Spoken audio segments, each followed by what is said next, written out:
To the United stand, it's the morning after the night before. We've got lots to talk about. Anthony Martial, should he stay or go? KAMARA of Marseille, transfer talks ongoing. Have Manchester United entered the race for him? Will they enter the race for anybody should he stay in the next few weeks? In the next few days, with the transfer window open. Also, we're talking about Rangnick, people going out the door. Lots and lots to get into. But look, I'm just enjoying the fact that we're waking up and people still don't understand the offside rule.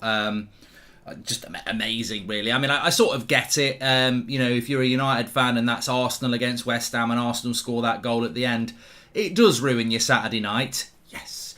But it was onside. It was onside and it was a fantastic result for Manchester United. And massive parts of that brought about by Anthony Martial. So I think that, look, let's start off with Martial. I do want to talk about KAMARA of Marseille, and I do believe that there is an interesting story there where he may not end up at Manchester United but will leave Marseille and come to the Premier League. So we'll talk about that and a few other bits as well. Dean Henderson's struggling to get a move at the moment as well, but wants to go. But some interesting comments from Rangnick after the game against Martial to start off with, where he basically said he's a quality player, he's a world-class player, but there's a lot of players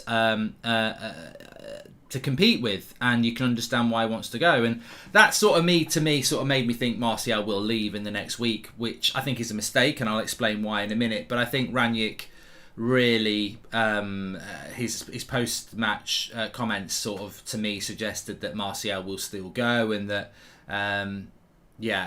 which I think is a mistake, and I think this is only opinion. I've not been told this. I just think this is political and football politics, not governmental politics. I think it's political. I really think if his name was Tony Martin, he'd be, and he'd come through the youth setup, there's no way he'd be allowed to leave this club. I personally think, Zane says, Mark, that was offside. Super chats to bribe refs. You better play better when we come to the Fortress Emirates. Well, you've got to beat Burnley today, Zane. But thanks for that. I'm glad to see you rumbled. Always nice. But I think if his name was Tony Martin and he was English and he'd come through the youth setup, we'd be in a different situation. And I'll quantify that by saying I don't want to go down the Martial gets treated differently by the press, because he does. He gets treated by ex-players differently. He does. It's funny how I've heard ex-players of United have a go at his attitude and his work ethic on the pitch, and yet we've seen somebody else on the left wing this season do fuck all, to be honest with you, and yet we don't hear the same stuff. I don't think you should probably hear it at all, but there are different things said about certain players who are not English compared to those who are. But where it really comes down to it, because I get that that's subjective and that's opinion, and people can say, well, he is lazy, this, that and the other, I get that. But where the clear difference is, and I'd be surprised if nobody knows this, and why I would keep Martial at the club, is that technically he is on a different level to what United have currently. And I can list 3 players here: Mason Greenwood, Marcus Rashford and Anthony Elanga.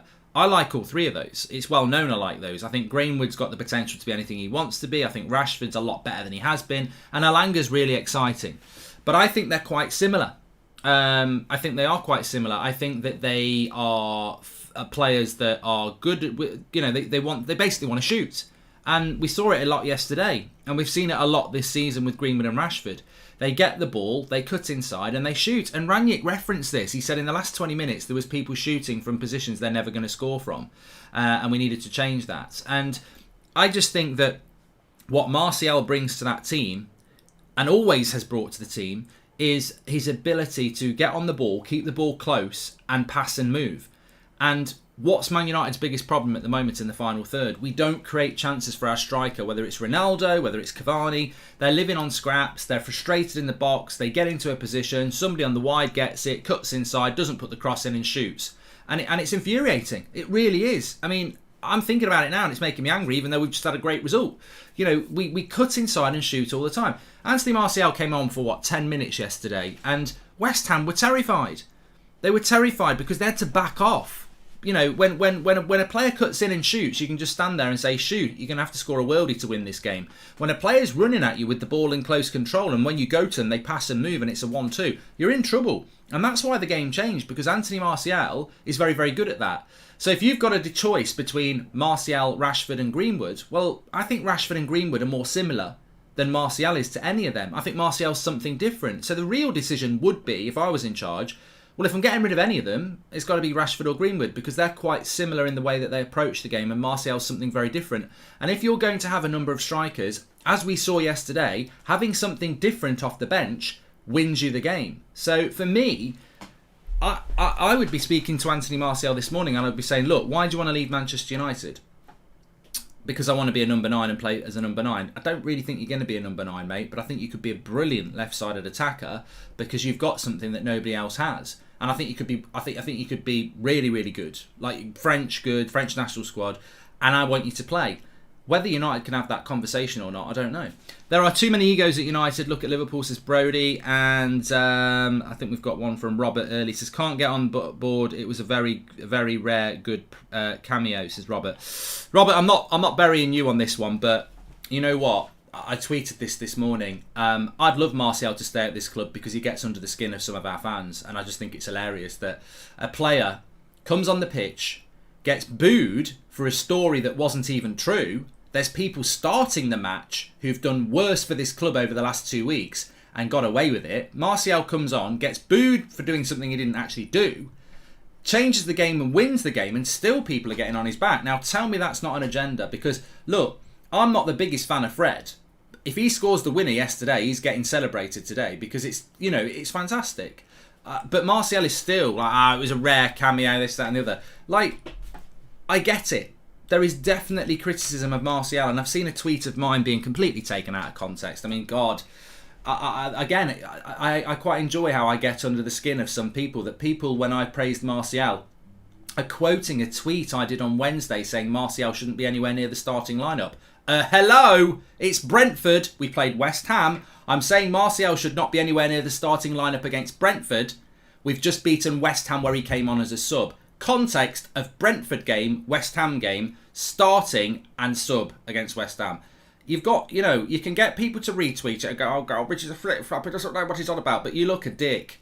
You do look a dick because there's absolutely no context to that at all. And also, opinions can change. Martial has been difficult to back over the last 18 months, I do agree. But how can you sit there and say, well, it was only 10 minutes he took West Ham apart and won us the game. I mean, it's just not enough. When you've got Marcus Rashford, who's been crap for months. This is what I mean about context and bias and agenda. I'm not saying Martial's the answer, but I tell you what, he offers something very different, and we saw it against a very good opposition yesterday. You could tell that, Moyes was gutted. He didn't think he was going to lose that game. So, look, I think Martial's going to leave. I suppose that's the good news if you want him to go. I think he will leave. But I just hope later on in the season when we're struggling, and we will struggle, by the way. I'm over the moon with that result yesterday, but I tell you what, I do worry about the expectations of our fan base sometimes. I mean, look, that was massive scenes at the end of the game yesterday. It was fantastic. But, it's like people think we're going to win the league or something like that. It's the next game. You celebrate that, you go for the next game. That's what we need to do. And then going to the next game, there might be another game at Old Trafford in a few weeks' time where we're at home to Spurs. And it's 0-0. And, we're controlling the game without creating chances. And Spurs are happy with the point. And 10 minutes to go, he looks at his bench and he's got no Martial. And that's what worries me, is that having something different. I go back to 99 a lot because it was the best season I've ever witnessed. But Sheringham was very different to Solskjaer. Solskjaer was very different to Cole, and Cole was very different to York. You've got 4 very different strikers there who all can do various things. Quick, finishing, good in the air, hold-up play, getting in behind, link-up play, all sorts. And I just think Martial offers something very different to a lot of what we've got. And ultimately, it's about feeding Rashford. It's about feeding Ronaldo and Cavani. And I think the only player that can feed them is Sancho.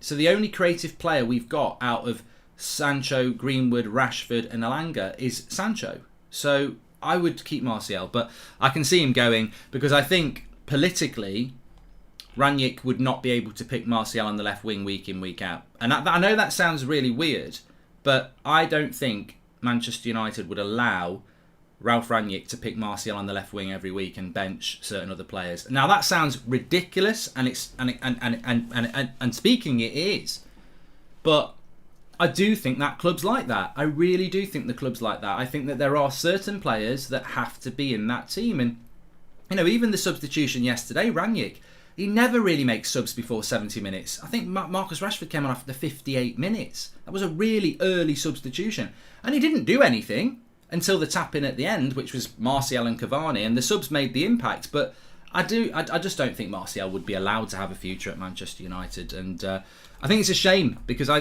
think that if he was given more game time, he would prove a lot of the doubters wrong, because he offers something very different. And I'm desperate to see United use Sancho and another left-sided player who are creative, because I've had enough of cutting inside and shooting. For me, Mason Greenwood needs to go up front. He's not a winger. He needs to go up front. He's got 1 assist this season. He's not a winger. I love Greenwood. I think he's fantastic, but he's not a winger. Scholes, said it a couple of weeks ago. He's not a winger. He needs to be, and if you've got Cavani, Rashford, and he's not going to get game time, then, well, that's the club's fault. But shoehorning players into the wing and having zero creativity for the number 9 will cost us. Like, we've got to have creative players. Sancho's got to go on the right wing for me and just be... What have we seen as well? I saw, before we talk about Kamara, I must bring this in. I don't know whether you saw Donny van der Beek's Instagram, basically a picture of Anthony Martial with a heart. And, that wasn't lost on me what he was saying. He's basically saying that there's a player who's not been given any game time, who's, never been given a chance, winning, basically match winner. And I know Rashford scored the goal, but look, as I said, my gran could have scored that. It was simple. It was a brilliant cross by Cavani. Rashford's got to be in the right place at the right time, but Ronaldo, Martial, and Cavani made that goal, and it was it was brilliantly finished by Marcus, and it's more confidence for him, which is great to see. But I think that what Van der Beek was saying is that, look, Martial gets given a chance out of nowhere and ends up being a big reason why we win the game. Deleu's come in at right back and is arguably our first choice right back now. Lindelof was given a run and Maguire was benched. And, if he hadn't have had his house burgled last week, I think Lindelof would have played yesterday. We still would have won the game and Maguire would be in big trouble. Alanga's come in and from nowhere and shown things. And I think what we've seen over the last few weeks, and I think what Donny van der Beek's message was, although it might be too late, is that, this never happened under the previous manager. You never would have seen what we've seen with Deleu and Martial and Alanga. And, I think we need to see more of that. More. We had didn't we have a game recently where there was no British player in the team, or there was one British player in the team? It's like, I like what Rangnick's doing. I just think he needs more freedom to keep doing it. I don't like the politics of how Manchester United has been run over the last 3 years with favourites, and I think we need to avoid that. And I think if we genuinely put that to bed, then people like Martial would be staying at the football club. Donny's probably still never going to get a check game. Do you mean the same politics where the official United Twitter page put up 3 vital Maguire tackles post, but no mention of Varane the Rock, says Glenn Chaplin? I didn't know they'd done that, Glenn, but yeah, I do. Look, you know what? Maguire played well yesterday. I'm not going to have anything negative said about him. He played well yesterday, but if he was a 6, Varane was a 7. If he was a 7, Varane was an 8. Varane is just on a different level. And you know what as well? Can I just say, this is the problem with Manchester United at the moment. Harry Maguire's been poor all season. He played reasonably well yesterday. Reasonably well. Reasonably well. I don't think it was ground-breaking. He played reasonably well, and suddenly, get on Insta, get your fucking tweets up. And it's like, this is why we fail. Because we ramp up one performance, and then you know what's going to happen in the next few games? Bad performance. Nobody at that football club, because they're so eager for fucking social media clicks and everything, and ramping everything up. It's all about the now. Quick, get everything around it like we've won the Champions League. And what happens? It comes pouring down because there's no winning mentality at that football club. It's like every game you win is the trophy, and then the morals they rest on their laurels. And ultimately, that game yesterday was a last gasp win. It easily could have been a draw, and it was a deserved win, but it was a last gasp win. It's still 3 points. Doesn't matter whether we win 5-0 or 1-0. It's still 3 points. We need a lot of points between now and the end of the season. I think I said a few days ago that we will struggle to get 70 points. And 70 points might not get us top 4, even if we win loads and loads of games. But you know what? Harry played well yesterday. I'd still bring Lindelof back. He won't come back, so you don't need to worry about that. I still prefer Lindelof and Varane. I think the line is higher, which pushes the midfield further forward. We'll talk about the midfield in a little bit. But Maguire played well yesterday. But can I just put my hand up and say, why are everybody, well, not everybody, why are a lot of people going mad about Maguire's brilliant performance yesterday? What do you expect for an £80 million, £200,000 a week captain of Manchester United? I expect better than that every week. You know, if I hadn't seen such riches, I could live with being poor. And the reality is, I've seen people like Roy Keane, Nemanja Vidic, Ryan Giggs, Gary Neville, captain of Manchester United, consistently playing well week in, week out. Maguire played well yesterday, but there is a problem in our fan base where somebody has one good game and it's like, oh, sit down haters, he's back. He's on 200 grand a week. He's the captain of the club. He's an £80 million player. Most of the season he's been poor. He plays one good game and people start going, oh, he's amazing. He's back. The GOAT. Harry the GOAT. Harry Beckenbauer. And I'm like, this is why we embarrass ourselves, because he's got to do that for the next 10 games. And then you can start to say he's getting his form back. But one game. And you know what's going to happen. I'm just hoping it doesn't happen. But look, we've seen it happen with Fred. We've seen it happen with McTominay. Fred was brilliant against Palace in his first game for Rangnick. He's hardly played well since. McTominay was very good in the second half against Brentford, not very good yesterday. He was very good against Burnley, not very good in the next game. But they get hyped after that Burnley game and after Brentford. McTominay, McGoat, McMayo, this, that and the other. And then the next game they disappear. There's a lot of United fans who get what I'm saying because they've seen it. They know what this club's all about and they know it's about consistency over 60 games, not 60 minutes. But there are some fans in the modern world who just want to jump on it on one performance and start saying it. And I don't think it does our players any favours, because I think they believe the hype. They put the picture out. They get all the likes and the instas. Oh, you were great. But they think that's it. I've solved my problem now. But it's like with Solskjaer. 3 years of failure, 3 years of issues could take 3 years to resolve. You know, if you've been playing badly for 6 months, one game should not be, oh, it's fine now. You know, there's standards at the football club. The thing is, even though I am very excited after last night's win, we are the kind of team that can drop points against Burnley and Southampton, says Christoph. I don't think that will happen, Christoph. I mean, look, Goldbridge is on a run here. I predicted a draw against Villa. I predicted we beat Brentford and West Ham, so I feel I'm on a good run here. And I think United are going to go on a good run. I think we've got 2 or 3 games in the league that I expect us to take full points. I think there's a buzz. I think the squad's Pogba's coming back. I think we've got options, so I think we'll be all right. I'm more worried about where we are. What we've got to do in February is pick up as many points as possible, because March is very difficult. And I think even if we have a good February, I don't think top 4 is going to be nailed down, because I think March could be a bad month. We've just got to have a good February. Man United would win Instagram Premier League. Reactionary FC just want consistency going forward, says Lil. And this winter break is seriously mistimed, especially after COVID. Momentum is on our side, but now a 2-week wait. Another point, we need to stop shooting from impossible angles, says Tom Grant. Well, Rangnick spoke about that himself, so you know, hopefully that's something he can stop, because I think even the most casual fan would notice United shooting from distance is embarrassing. It really is. I don't know. It's indiscipline and it's petulant. I don't get it. And there was some shots yesterday where a player is shooting from 30 yards and there's a West Ham, sometimes 2 West Ham players, but a West Ham player in front of them. So they're basically shooting and hitting a West Ham player, and you're thinking, what are you doing? If you appreciate good performances, it will motivate the players to be better, says Adi. Don't know what that means, but thanks very much for the super chat. Let's talk about KAMARA at Marseille anyway. This is a breaking sort of transfer story. We seem to go round the cycle here of potential January transfer window signings. We've had Zakaria, Hadara and KAMARA, and we sort of seem to go from one week to the other. 2 weeks ago it was Zakaria, last week it was Hadara, and this week it's KAMARA. And there's only 1 week left of the transfer window, so we'll have to wait and see. I mean, KAMARA is an interesting one. You know where I sit. I would take Zakaria. He's out of contract in the summer. KAMARA's out of contract in the summer. He's younger. He's another holding midfielder who can play centre-back. As we know, Hadara is more of a CM. Hadara is more of a CM at Leipzig. Zakaria is a holding midfielder, and KAMARA is a holding midfielder. So KAMARA would be interesting. I would argue that he might be a player that if we brought in may not go straight into the team, but would certainly give us options, which is what we want. He's probably available for less than 10 million, which is fine in January, or he's free in the summer. and United apparently have held some talks with him. Not from any tier 1 source, but from some European sources. United have held talks with his people. At the end of the day, I've said it for a long time, Kamara, Hadara, Zakaria, any of those this month give us a boost in the midfield area that needs it. We'll talk about the midfield from yesterday in a minute. I don't think they played particularly well, and I would include Bruno in that. I thought he was poor yesterday.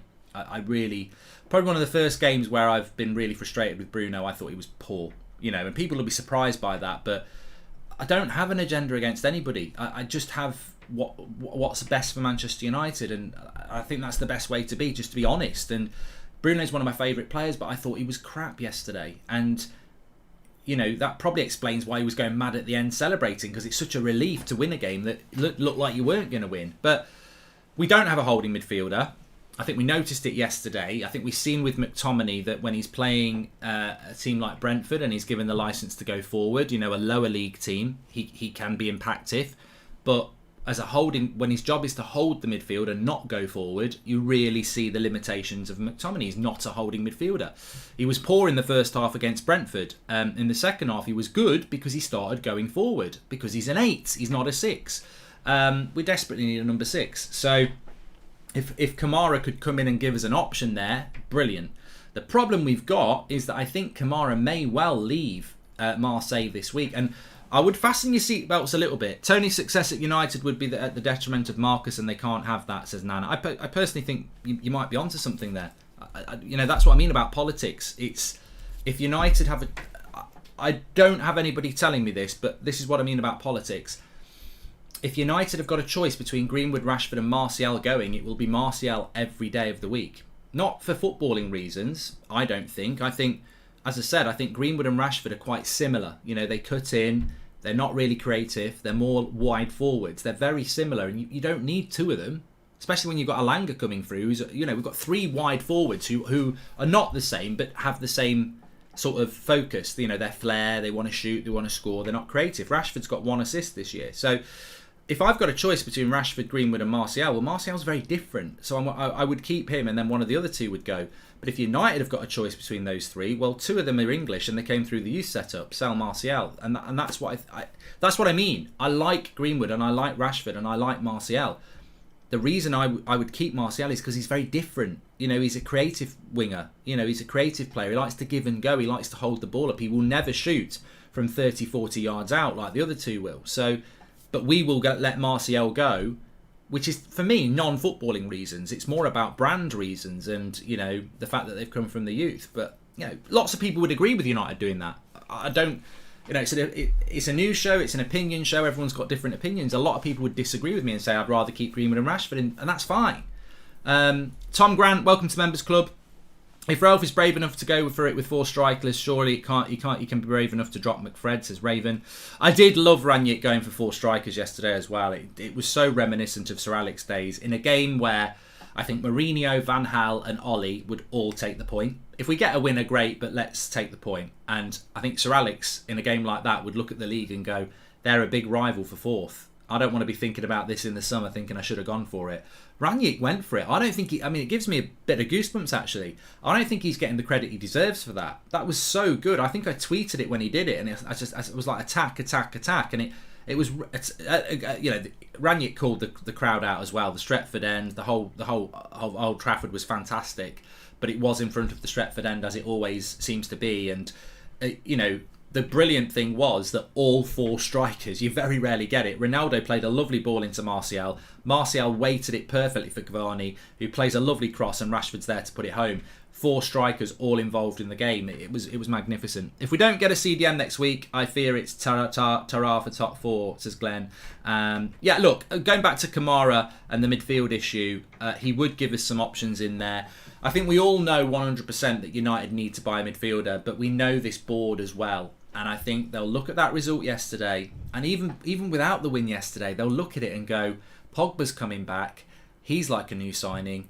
Let's wait till the summer. But this next week could be hard, because if Spurs get a couple of players in, and apparently they're close to Adama Traore, that just makes them stronger. Adama Traore, whatever you think about it, he's Premier League proven, and he makes them stronger.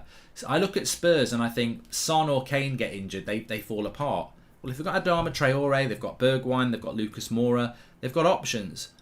And if they bring somebody else in, they've got more options. Arsenal, I don't think they've got a focal point in the attack that worries me. Now, unless Aubameyang's going to get back involved, they don't really worry me that much. But if they had a striker in and a midfielder, they're better. KAMARA could end up going to Newcastle or Villa or Everton. They're all interested in him. So it could be a really difficult week next week where Manchester United do nothing and other people do something. I think this board think that we can get top 4 with what we've got. Even after last night, I still don't think we have. I think it's a risk. We can do it. Excuse me. Excuse me. We can do it, but it's a massive risk. And you're very reliant on Varane staying fit, Ronaldo staying fit. But the biggest problem is the midfield. The midfield is the biggest problem. I thought that the way that we lined up, and just a little bit of a tactical thing before we talk about a few other things, I thought the way we played yesterday was quite frustrating because, and I'll quantify that by saying, tactically, that's the best defensive performance we've put in under Rangnick because it's probably the best team we've played under Rangnick. I don't think we've played anybody as good as West Ham since Rangnick came in, and that's worth noting. We were poor against Newcastle, we were poor against Norwich and Wolves. I think West Ham are better than Wolves, so that's the hardest game we've played. And West Ham's approach was what I said. It's funny actually because football sometimes is very easy to read. I said it in the preview and I said it in the watch along. West Ham in these types of games normally play deep and counter-attacking, and I don't think they should have done. I really don't think they should. If I was West Ham, I'd be pissed off. Look at the way Wolves played against us. They didn't play deep counter-attack. They got hold of the ball and they pushed us up. I thought West Ham played into our hands, and I think Moyes was happy for a point. And ultimately, they didn't attack very well because we had safety in numbers at the back. People said we played a high line. We didn't play a high line. At times we played a high line, but if you look at go and watch the game back, when West Ham get the ball, we've got loads of numbers back, and that's why there was an issue between the midfield and the attack because there was a big gap. Because when we were winning the ball back from West Ham, it was a long way to get to their goal. We didn't play a consistent high line like we did against Villa in that first half an hour, and I don't know why that was. Maybe it was fear of the counter attack. The defence probably wasn't as strong as it could be. Tellez against Bowen was probably a concern, which is why we switched our 8s. Bruno was playing on the left in the last couple of games. We switched him to the right 8 and put Fred on the left 8 a lot of the game. We controlled that game very, very well in relation to stopping West Ham, but we didn't create enough chances. There was a lot of shots, and a lot of those shots were probably from 30 yards. So we didn't really create much yesterday, and I think that the midfield was the big problem. Bruno was a massive problem. As I said, I'm a massive fan of Bruno, but he didn't play very well. Fred, really honest performance. As I say, he gave everything he had, and he never stops running, and the smile on his face, and all that things like about Fred. But he's a limited player. He's got no creativity in him. Fred to me would be battling to start for Everton, and we're Manchester United. And McTominay, again, a very honest performance. He didn't play bad, but for a number 6, he's just not a number 6. So I think the big problem with United yesterday was the midfield 3, whilst not playing crap, just weren't good enough. And therefore, we couldn't create enough. Pogba can solve that problem. I was arguing on Twitter last night. I'd like to see Bruno, Pogba as the 8s and a holding midfielder. And then everybody quite rightly says, well, you can't do that. You can't play Pogba and Bruno and then have McTominay or Fred there, because you'll just get overrun. And I said, yeah, but you're not getting overrun because of Bruno and Pogba. 2 years ago, we played Matic, Bruno and Pogba, and we came from 7th to 3rd. And we played some of the best football we ever did under Ollie. We can't play Pogba and Bruno because we haven't got a holding midfielder. That's ridiculous. So I would say to anybody who says, well, you're ridiculous, you can't play Pogba and Bruno together, we'll get overrun. We've played Pogba and Bruno together before and it worked absolutely fine. The reason we'll get overrun is because this club hasn't bought a holding midfielder. You are right, we would get overrun with McTominay, Pogba and Bruno, or Fred, Pogba and Bruno. But the reality is we shouldn't be. We should be able to put out a competent midfield 3. because it's all about creativity. And if you've got Bruno and Pogba as your 8s, you're going to get way more creativity. And if you've got Sancho and Martial as your wide players, you're going to get way more creativity. To free all of this, you need a proper holding midfielder, which we don't seem to be prioritising. And I think this is the week to do it. Whether we're going to do it or not, I think it's very much in the air. This board is incompetent, and I don't see us signing anyone in January. Can look at our options from the academy to fill the gap we have with CDM, says Karan. And I think we should loan in a midfielder due to the circumstances with the new manager. Players want to know who the manager will be. Lil, who are we going to loan in as a holding midfielder? It's so difficult to do that.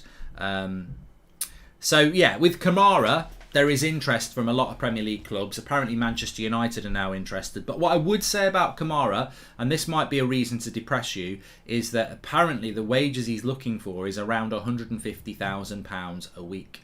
And if that is the case, then I can see United pushing back and not going for that, because United are more than happy to give Harry Maguire 200 grand a week, Anthony Martial 250 grand a week, but you know they won't be willing to give a young lad from France 150 grand a week. But what you've got to realise is, and I'm sure there'll be people in the chat saying he's not worth that.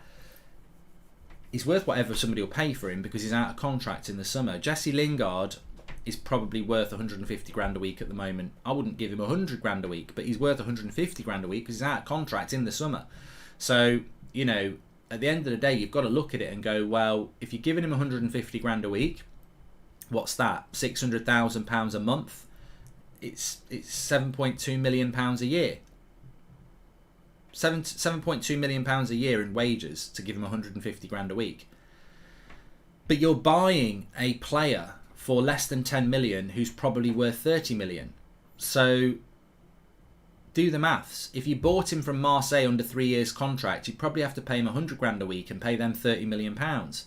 Instead of paying them 30 million pounds, you're going to give him 150 grand a week and you're going to pay less than 10 million for him. So you're getting a good deal anyway, but I don't think United negotiators think like that. I think they think, well, we're just not going to give him 150 grand a week. The reality is, I think Newcastle will, and I think Villa will. And this happened to Arsenal a couple of years ago. They were missing out on players because Everton's and Villa's were willing to go and buy them because they've got the money to do it. And I think United need to be wise to the fact that these players, Zakaria, KAMARA, whilst we're talking to them, you can't give them a reasonable wage because they're in a position where they can demand more wages, but you're going to make it back on the transfer fee.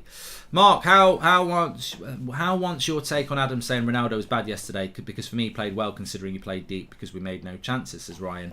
I'm happy to talk about Ronaldo. I want to talk about Ranić actually, but let me talk about Ronaldo. Look, Ronaldo is one of the greatest players that's ever played the game. So when he plays for Manchester United or when he plays for Juventus, you're going to discuss Ronaldo because he's a goat of the game. I think he played well yesterday, and I think he adapted his game yesterday because ultimately, if he'd have just hung around the box, we would have given him 5 out of 10. There was no service. Absolutely no service. So what he did is he adapted his game, especially in the second half. Some of his link-up play, some of his dribbling, his part he played in the goal, he slipped Rashford in as well. I thought some of his build-up play was fantastic. The problem with that is that for, even I find that dissatisfying because I want to see Ronaldo scoring and getting Sue out for a change. You know, she's been indoors for too long. So I understand the criticism of Ronaldo because when you think about Ronaldo, you think about goals, you think about match winner, you think about that. His performance yesterday was just very different. But there was no service. I can't remember who it was who said it. It was a journalist, and someone in the chat might know. It was something along the lines of Ronaldo should have got on the end of that cross from Bruno, and I was like, he's not Peter Crouch, and he's not a giraffe, and it frustrates me when people don't understand football because it's like the offside yesterday. It's not offside. I was watching it and I thought it was offside because your eyes look at the pitch, but cameras are not straight. If you think about where the camera is not going to be straight in line. So you've got to look at the lines on the pitch. And Drawty was in my ear saying, "Look at the lines on the pitch. It's going to be onside." And that's when I got optimistic again. It was clearly onside. But But I think that you've got to look at the game in a very different way. And I thought that Ronaldo yesterday just performed in a very, very, very different way. And I want to see him scoring goals. I really do. But I don't think he had a bad game yesterday. I really don't. And I think that that cross that came in, if you watch it back, he should have got on the end of it. You're criticising a player that can't get on the end of it. Like, to get on the end of that, he's got to be offside. Watch that cross from Bruno again. He's got to be offside to head it. It's nearly an amazing cross, and Ronaldo would bury it. The fact that somebody would say, he's got to get on the end of that. This is one of the best headers of the ball the world has ever seen, and you're saying he's got to get on the end of that. He's trying to get on the end of it. He's timed his run to perfection. To get on the end of it, it's speed against distance, isn't it? He can only move so quick when he's onside. He just can't quite get there. I'm telling you, if he heads that in, he would have been offside. So, but you've got people saying he needed to get on the end of that. It's because it's close and they think he should. Some people. It's like the Gaza one in the '96 Euros semi-final. He's got to score that. He doesn't score it because he hesitates because he doesn't think the cross is going to be there, and that hesitation costs him. But look, I thought Ronaldo played well yesterday, but you're going to get this. When a striker doesn't score a goal, some people watch football in a very different way and go, he wasn't very good. But I thought Ronaldo was one of our better players because I thought most of our team was quite average yesterday. No, I was quite pleased with Ronaldo. I mean, the next thing I want to talk about is Rangnick, because I think with Rangnick, what I was thinking about after I'd done my match reaction yesterday, and I'd wish I'd brought it in, is that remember, Ralph Rangnick wants this job, and I thought, I'm going to mention this on the morning show tomorrow. What do you think about Ralph Rangnick now? If we lost the game after Rangnick brought on 3 strikers, would you all still praise it? Says Shollow. That's a good question because we're sort of talking about Rangnick anyway. We were very close to drawing that game. If we'd have drawn that game, I'll put my hand up and say there'd have been a lot more moaning. But that's football. That's the love. That's the beauty of football. I watched the game in '99, and if we'd not won that game and Solskjaer and Sheringham hadn't scored and we'd lost, there'd have been a lot of disappointment about not turning up and missing what a wasted opportunity. Instead, it's the greatest night most Man United fans have ever witnessed. Yesterday is nowhere near like that, but we could have drawn that game, and it would have been. I think I would have been critical of his subs in the sense that I think he should have made them sooner. I think he waited a long time and it worked, so he takes the plaudits. But I think he could have done it sooner. I was disappointed he didn't do anything with the midfield. I've got to be honest. I thought McTominay, Fred, and Bruno playing 90 minutes. Fred came off, didn't he? But I think they played way too long. I think it was very obvious that they weren't really creating anything, and there should have been some changes. And there were options on the bench. Salah Ahmed says, I don't think Rangnick is right manager for the long term. Look, I mentioned Rangnick because I think if you look at the Villa game, he cost us the win. We're 2-0 up and he didn't make any subs. If you look at the Brentford game, he game managed that a lot better and we won. And if you look at the game yesterday, he game managed it a lot better and we won. So he's learning on the job. The players are learning about him, and you can definitely see progression. He wants the job. He said he wanted the job in the first couple of weeks. There's a chance that he can get that job. If he gets top 4, I think there's a chance that they'll give him the job. But I wouldn't give him the job at the moment. And I'm not going to be brought back to this in 3 months' time when I say, yes, give him the job. Because, again, football can change. Of course it can. The whole point of a football fixture is that there's an outcome, and that outcome can give you momentum, and it can also bring negativity if it's not a good result. So we're all dictated to by results. It's a results business, as Rangnick said himself. I wouldn't give him the job because I think he's already tainted by the politics of that football club. I've seen enough things from Rangnick over the last few weeks. Rangnick talked up Rashford as a striker, says Robert McCormack. Well, that's an interesting point, Robert. We'll come back to that. Maybe that is the future for Rashford, because I certainly don't think he's tearing up trees on the wing where we need creativity. And he's never going to tear up. And the interesting thing about Rashford as well, just on that for a moment, is that both his goals have come from the right-hand side. where he's a right footer. His problem on the left hand side is that he can't whip across him with his left foot. He won't whip across him with his right foot, to be fair, but it's all about cutting inside and shooting, isn't it, with Rashford? So Rangnick's probably seen something there, Robert, to be fair, and it'll be interesting to see how that develops. But in relation to Rangnick himself, I wouldn't be in a rush to give him the job. The board might be, and the reason they might be is for the reason I wouldn't give him the job. I think he's become embroiled too much in the United politics too soon, and maybe that's always going to happen with an interim manager, because an interim manager is there to please the fans, the players, and the club. They're a plaster.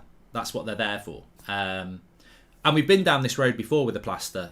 Ollie came in and he was there to please the club, the fans, and the players, and he did for 3 months. He ended up with a job, and then we saw over the following 3 years that actually his relationship with keeping the club happy conflicted with keeping the fans happy.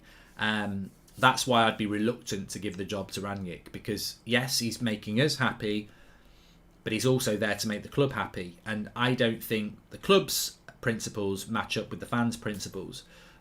People will say, well, a new manager's going to come in and do the same. Not if we get the right manager. If the right manager comes in the right circumstances, then they should be there to make themselves happy and keep the fan. And ultimately, any manager's aim should be to make the fans happy, because the fans have the best interests of the club at heart. Conte, you can tell, is about making the Spurs fans happy, because he knows if they're happy, he's hitting his targets. He's not there to be best mates with the board. And I think at United, there is a hierarchy implemented by the Glazers and Woodward, whereby the manager has to be more on board with the club and the board than the fans. And I just feel that maybe Rangnick's starting to head down that road. Having said that, Ollie's start as an interim manager was way better than Rangnick's when you look at points and goals scored. I would take Rangnick's, controversial maybe, I would take Rangnick's interim period, the first 6 weeks, over Ollie's first 6 weeks. Because Ollie's first 6 weeks were always going to burn out. It was like, Mourinho's not here anymore, go out and enjoy yourself, lads, we're all mates. There was no discipline. It was just go out there and enjoy yourselves, and it was never going to last. Rangnick's has been far more bumpy, and it's a far more obvious slow burner. But, you need that. I think with Rangnick as an interim, he's better than Ollie as an interim, because the things are happening that we knew needed to happen. People needed to be dropped. There needed to be rotation. There was going to be bumps in the road. So look, I'm very happy with what Rangnick's doing, but I just am not convinced of him as a Man United manager, to be honest. But having said that, I still think the politics may well exist with a new manager. And the politics at United for me, and I'd love to be proved wrong on this, is that I just feel that certain players in that football club are part of the future, no matter what their ability, because of where they've come from, whether it be youth, nationality, transfer fee, social media reach. I think United value these things over actually having a balanced footballing side. For me, Rangnick is proving to be a good and tactically astute coach as he switches to 4-3-3 formation, which suits us, but I want a long-term project manager, hence I'd appoint Ten Hag or Poch. Daniel Sharber, well, I'm not going to ignore that question because I can't say I wouldn't take Rangnick as full-time manager at the moment. That could change, but right here, right now, I would probably lean towards Ten Hag over Pochettino. But it's going to be a very difficult job. On top four, do you think we're going to get top four? I just looked. I tweeted it out last night on @MarkGoldbridge if you want to see it visually yourself. But there is. I basically took it from 3rd to 8th. Wolves are on 34 points with a game in hand on us. If they win that game in hand, they would go 1 point behind us. You've then got Arsenal, who are 3 points behind us with 2 games in hand. Spurs, who are 2 points behind us with 3 games in hand. And then West Ham, who are 1 point behind us, but we've got a game in hand on them. Then you've got Chelsea, who are 6 points ahead of us, but we've got a game in hand on them. I think you've got to add Wolves into the equation, is my point. And I don't expect them to be in the equation for long, but they have sort of forced their way into it. That top 4 race is deceptive. We are 4th place at the moment, and I've often said that, I remember when we had games in hand on Arsenal and they were about 5 points ahead of us, and I said I'd rather have the points on the board. I like our position. We have got the points on the board, and they can look at games in hand, but we've got points on the board. But obviously those games in hand, if they go against us, could be problematic. And remember, as I've said before, Arsenal and Spurs are going to be active in the transfer window over the next week, and they've got no European football. I still think top 4 for us, even though we are 4th at the moment. What was it I said last week? I said I think we've got a 30% chance of getting in the top 4. Has that changed? Yes. I'd go up to 40%. Yeah. I don't think we've got a 50% chance of top 4 at the moment. I think we've got a 40% chance. I think it's still going to be very difficult, because I think we need to play Everton soon at Goodison Park, because they're crap. But I don't think they're going to stay crap for long. They have got decent players, and they're going to get some sort of bounce. We've got to go to the Emirates. We've got to go to the Etihad. We've got to go to Anfield. We've got Spurs at Old Trafford, Chelsea at Old Trafford. I think we've got to go to Ellen Road, which is coming up soon, which is a good thing, because they're not playing very well. And even, I watched teams like Southampton and I thought they played really well yesterday. So I think we've got some hard games ahead, and I hope, but so is everybody else. Everybody else has got them. So it's going to be very difficult, but it comes back to the same thing for me. For all the plaudits you want to give to Varane and Dalot and De Gea, and, Maguire was decent yesterday, and Rashford and Martial and Ronaldo and Cavani, they all had a big impact in the way that we won that game. Clean sheet, winning goal.